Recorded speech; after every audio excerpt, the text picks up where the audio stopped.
se eseguiamo la scala cromatica per tutte le 3 ottave dovrebbe suonare pressappoco così.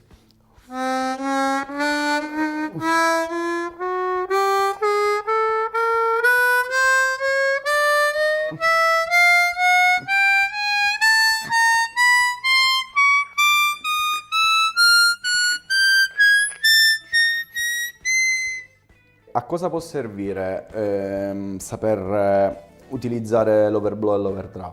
Ha 2 motivi fondamentali. Uno è quello di poter eseguire per tutte le 3 ottave la scala che vogliamo suonare. In questo caso abbiamo suonato la scala cromatica, ma possiamo suonare altri tipi di scale dove magari attraverso solo l'utilizzo del bending tra la prima e la seconda ottava o anche solo nella prima ottava possiamo avere tutte le note. Vediamo il caso della scala diatonica, do, re, mi, fa, sol, la, si, lo otteniamo tranquillamente, se vogliamo parlare della scala blues in seconda posizione, quella largamente usata da molti armonicisti, quindi abbiamo il sol, si bemolle, do diesis, re, fa, sol. Bene, lo troviamo semplicemente in seconda posizione tra 2 ottave, tra la prima e la seconda ottava. Ma se vogliamo riprodurre la stessa scala, la scala blues in seconda posizione, nell'ottava, che parte dall'ottava centrale ma arriva alla terza ottava, necessitano di un overblow nel sesto per ottenere il si bemolle e un overdrive nel settimo per ottenere il do diesis o re bemolle. E quindi suonerà pressappoco in questa maniera.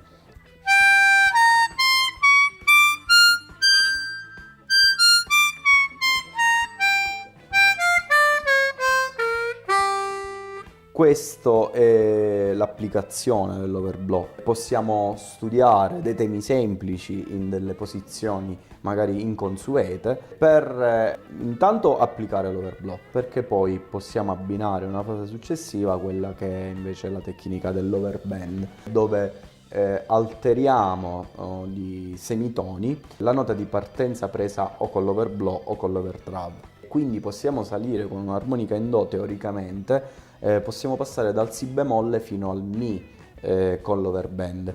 È una tecnica utilizzata per dare maggiore espressività, lo si usa nel blues ma lo si può usare in altri generi musicali. Cioè in pratica è un bending sull'overbending. È un bending sull'overbending. Sul quarto foro.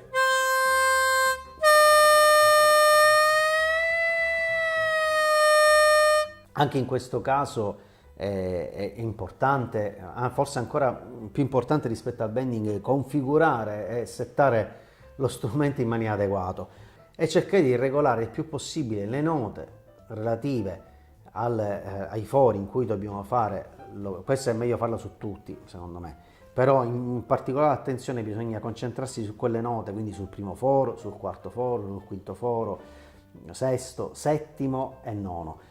Quindi in tutti questi fori qua vanno configurate meglio le lance. Come questo? Sempre regolando il gap, cioè l'altezza che corrisponde tra il reed plate e la parte esterna, quella del lancia libera, quindi il più basso possibile. Questa cosa va fatta su entrambe le lance, sia quella superiore che inferiore, perché ovviamente bisogna aumentare la compressione, utilizzando uno strumento che non sia eccessivamente che è pericoloso per lancia stessa. Poi vendono tantissimi kit. Ci sono anche vari kit che si possono utilizzare, ma anche utilizzano uno stuzzicadenti, quello che si vuole. Se io devo fare l'overblow sul quarto foro, quindi soffiando sul quarto foro, passare dal do al mi bemolle, lancia che si deve fermare è lancia superiore, quindi deve stopparsi lancia superiore. Quindi più il gap è piccolo sul lancia superiore, è più facile che si inneschi il meccanismo. Ma è anche più facile che si blocchi lancia se poi la distanza è troppo ridotta, no? Sì, certo che e infatti bisogna trovare il compromesso giusto, è un problema di